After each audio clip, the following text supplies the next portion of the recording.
ఇదే విధంగా యథావిధిగా లాస్ట్ నైట్ మనం దిగ్విజయంగా పూర్తి కాబట్టి అందరూ కూడా ఈ యొక్క మా హనుమాన్ మందిర్ వద్దకు వచ్చి అభయాంజనేయ గ్రామం గుడికి వచ్చి ఈ యొక్క గుడిలో అందరూ పార్టిసిపేట్ చేసి మళ్ళీ రేపు యథావిధిగా అన్నదానం ఇలానే కొనసాగుతుంది.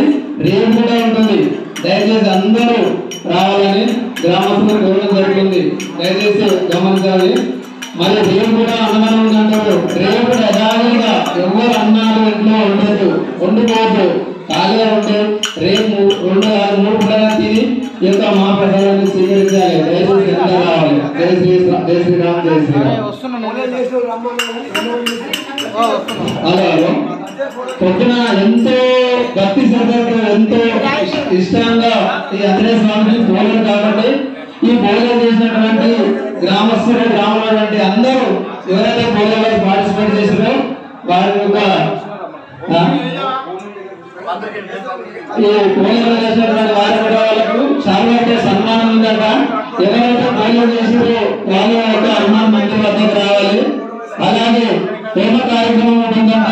హోమంలో కూర్చోడానికి అందరూ రావాలి. దయచేసి జై శ్రీరామ్, జై శ్రీరామ్, జై శ్రీరామ్, జై శ్రీరామ్, జై శ్రీరామ్, జై శ్రీరామ్, జై శ్రీరామ్, జై శ్రీరామ్. బల భీమ హనుమానికి జై, బల భీమ హనుమానికి జై. ఇదే విధంగా యథావిధిగా లాస్ట్ నైట్ మనం దిగ్విజయంగా పూర్తి కాబట్టి అందరూ కూడా ఈ యొక్క మా హనుమాన్ మందిర్ వద్దకు వచ్చి అభయాంజనేయ గ్రామం గుడికి వచ్చి ఈ యొక్క గుడిలో అందరూ పార్టిసిపేట్ చేసి మళ్ళీ రేపు యథావిధిగా అన్నదానం ఇలానే కొనసాగుతుంది. రేపు కూడా ఉంటుంది. దయచేసి అందరూ రావాలని గ్రామస్తులకు కోరడం జరుగుతుంది. దయచేసి గమనించాలి. మరి రేపు కూడా అన్నదానం ఉందంటారు. రేపు యథావిధిగా ఎవరు అన్నాడు ఇంట్లో ఉండదు, వండుకోవద్దు, ఖాళీగా ఉంటే రేపు 2-3 పూటగా తిని ఈ యొక్క మా ప్రసాదాన్ని స్వీకరించాలి. దయచేసి రావాలి. జై శ్రీరామ్.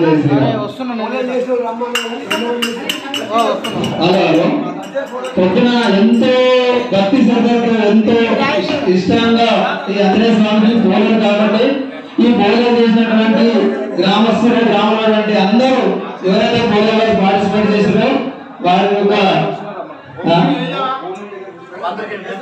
ఈ పూజలు చేసినటువంటి వారి వాళ్ళకు చాలా సన్మానం ఉందట. ఎవరైతే పూజలు చేసారో వాళ్ళ యొక్క హనుమాన్ మందిర్ వద్దకు రావాలి. అలాగే ప్రేమ కార్యక్రమం ఉంటుందంట. హోమంలో కూర్చోడానికి అందరూ రావాలి. దయచేసి